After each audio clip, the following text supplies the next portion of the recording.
نہ چھڑا سکو گے دامن افسانہ بائی نادیہ فاطمہ رضوی۔ میرے خوشیوں کے اوقات تیرے میرے خواب سہانے تیرے نام، سونی ہیر سسی اور لیلا کے سب پریت فسانے تیرے نام، چکور کوئل اور بلبل کے سنگیت ترانے تیرے نام، دکھ درد آہیں میری زندگی کے انمول خزانے تیرے نام۔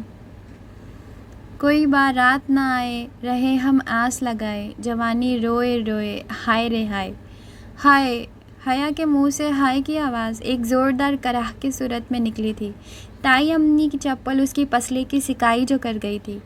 بے شرم بے حیا، جو اس لڑکی میں شرم نام کی کوئی چیز ہو، کس قدر بے باکی سے اپنی بارات نہ آنے کا غم منا رہی ہے۔ پوچھتی ہوں میں اس کے باوا سے کہ آخر کیا سوچ کر اس بے حیا کا نام حیا رکھ چھوڑا، سارا دن تان سے ان کی جانشین بنی ہماری روحوں کو جلاتی پھرتی ہے۔ نگہت بیگم کا پارا اس وقت خطرناک حد تک اوپر جا چکا تھا۔ توبہ امی، آپ کتنا غلط سوچ رہی ہیں، میں اپنی بارات نہ آنے کا غم تھوڑی منا رہی ہوں، میں تو بس یوں ہی گنگنا۔ حیا نے منمنا کر وضاحت دینی چاہی۔ بس چپ ہو جا، بڑی آئی گنگنانے والی۔ حیا کی بات درمیان سے کاٹ کر غصے سے بولی، ارے کچھ سندل سے ہی سیکھ لے، کتنی طرح دار اور سلجھی ہوئی لڑکی ہے، اور تجھے سوائے اپنی چنگھاڑتی آواز میں مردوں کو جگانے کے اور ڈھول کی طرح منہ سے آواز نکالنے کے اور آتا ہی کیا ہے؟ تائی امی نے حیا کی اچھی خاصی طبیعت صاف کر ڈالی، جبکہ حیا مارے صدمے کے چکرا کر رہ گئی۔ اف امی، آپ میری اتنی سریلی آواز کو ڈھول سے تشبیہ دے کر اس کی توہین کر رہی ہیں۔ لو اور سنو، انہیں تو جیسے پتنگے لگ گئے۔ لیکن اسی دم زینت بانو وہاں آئی تو تائی امی ان کے سامنے اپنا دکھڑا رونے لگی۔ حیا نے موقع غنیمت جانا اور وہاں سے فوراً کھسک گئی۔ سندل باجی، آج کھانے میں کیا پکا ہے؟ آلو گوشت، دعا کے استفسار پر سندل نے بتایا۔ اف، آلو گوشت! یکدم دعا کا منہ بن گیا۔ یہ ہمارے گھر والوں کو آلو اتنے مرغوب کیوں ہیں؟ کیا دنیا میں آلوؤں کے علاوہ کھانے کو کچھ اور نہیں ہے؟ یا اللہ، یہ آلوؤں کو برڈ فلو کیوں نہیں ہو جاتا؟ دعا کو آلو بہت ناپسند ہے، وہ ناگواری سے بولتی چلی گئی۔ بری بات ہے دعا، اللہ کی نعمتوں کی ایسے ناشکری نہیں کرتے، بلکہ اس کا تو شکر ادا کرنا چاہیے کہ 2 وقت کی روٹی ہم عزت سے کھا رہے ہیں۔ وہ ناصحانہ انداز میں بولی تو دعا خجل سی ہو کر اسکول بیگ اٹھائے اپنے کمرے میں چلی گئی۔ ان لوگوں کا شمار سفید پوش گھرانوں میں ہوتا تھا، جہاں وہ اپنی سفید پوشی کا بھرم اس جان توڑ مہنگائی میں بمشکل برقرار رکھے ہوئے تھے۔ عنایت احمد کے صرف 2 ہی بیٹے تھے، سلطان احمد اور مشتاق احمد، جن کی شادیاں انہوں نے اپنے دونوں بھانجیوں نگہت اور زینت سے کر دی تھی۔ سلطان احمد ایک سرکاری دفتر میں کلرک تھے، جبکہ مشتاق احمد اپنا ایک میڈیکل سٹور تھا۔ 10 سال پہلے عنایت احمد اپنے خالق حقیقی سے جا ملے تھے، اور ان کے انتقال کے صرف 4 سال بعد ہی بیگم عنایت بھی وار فانی سے کوچ کر گئی تھی۔ دونوں بھائیوں میں مثالی محبت تھی۔ چونکہ دونوں کی بیویاں آپس میں سگی بہنیں تھیں، لہٰذا دونوں گھرانوں میں محبت، اتحاد و یگانیت اور اپنائیت کی فضا قائم تھی۔ سلطان احمد نے ریٹائرمنٹ کے بعد اپنا سارا پیسہ مشتاق احمد کے میڈیکل سٹور میں لگا دیا تھا، جو اب دونوں بھائی مل کر چلا رہے تھے۔ مشتاق احمد کی 2 بیٹیاں حیا اور دعا تھیں، جبکہ ایک بیٹا حمزہ تھا۔ سلطان احمد کے 2 بچے تھے، ایک بیٹی سندل اور بیٹا عباد تھا۔ سندل حیا سے صرف 1 سال چھوٹی تھی۔ دونوں نے ایک ساتھ ہی گریجویشن کیا تھا۔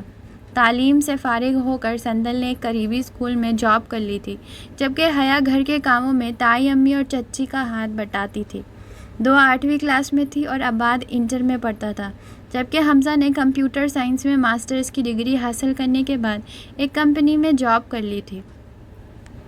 وہ لان میں بیٹھی اسکول کی کاپیاں چیک کر رہی تھی کہ وہاں پورچ میں کرکٹ کھیلتے حمزہ نے فرد جوش میں آ کر ایک زوردار چھکا لگایا۔ بال کام میں منہمک سندل کی گود میں گری تو وہ بری طرح بوکھلا کر کرسی سے اٹھی۔ اسے یوں بدحواس دیکھ کر حمزہ اور عباد زور زور سے ہنسنے لگے۔ تمہیں بالکل بھی تمیز نہیں ہے، اتنے بڑے ہو کر بھی تمہارے اندر سنجیدگی نام کو نہیں آئی۔ بلو جینز پر سفید کرتا پہنے حمزہ کو ہنستا دیکھ کر سندل انتہائی طیش میں آ کر بولی، اچھا سنجیدہ بیگم، کل سے میں سنجیدہ ہونے کی کلاسیں آپ سے لے لیا کروں گا۔ حمزہ نے اسے مزید چڑھایا، دیکھو تمہارے لیے اچھا ہوگا کہ تم میرے منہ نہ لگو۔ تمہارے منہ لگنے کی چاہت کسے ہے؟ وہ اسے دو بدو بولا۔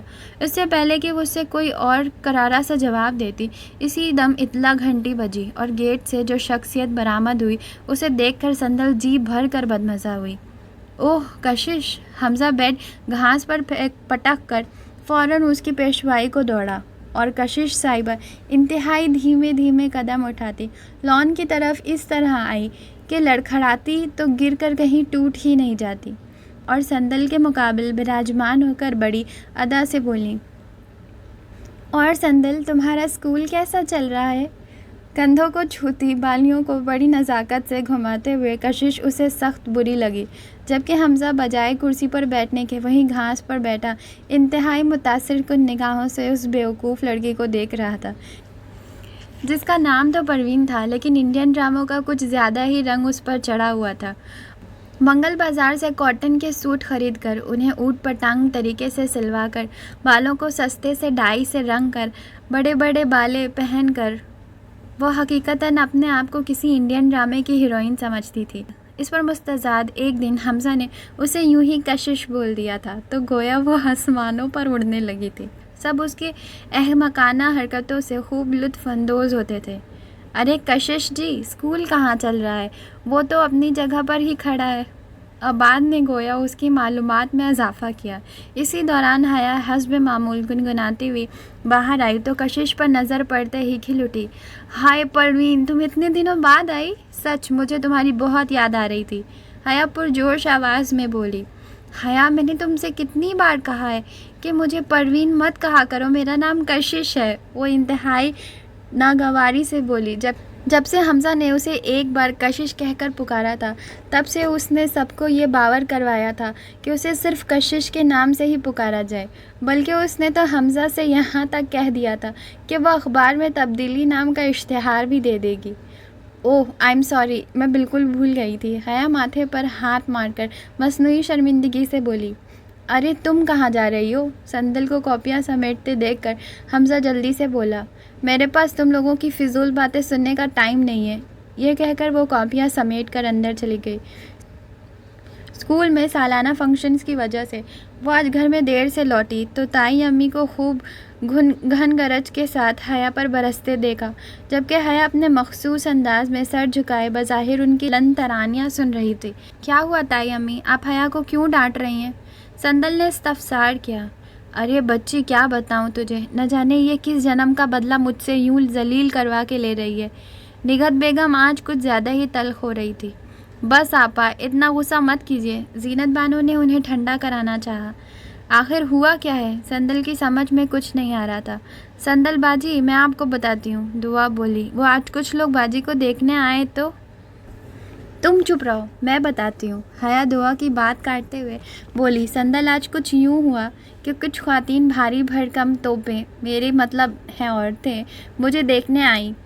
نگہت بیگم کے گھورنے پر وہ ذرا سنبھل کر بولی، بس سندل میں تو اس بات پر سخت حیران تھی کہ آخر وہ خوراک کی بوریاں اتنے نازک اندام کپڑوں میں کیسے آ پھنسی۔ چلو کپڑے تو کسی طرح کھینچ کھانچ کر چڑھا لیے، لیکن چہرے پر انہوں نے میک اپ کی جو توہین و تذلیل کی وہ مجھ سے اللہ ہی سمجھے اس لڑکی کو ایک گل بھی سیدھی نہیں۔ تائی امی انتہائی تلملا کر وہاں سے واک آؤٹ کر گئیں تو اس کے پیچھے زینت بانو بھی چلی گئیں۔ سندل نے اسے تعصب سے دیکھا۔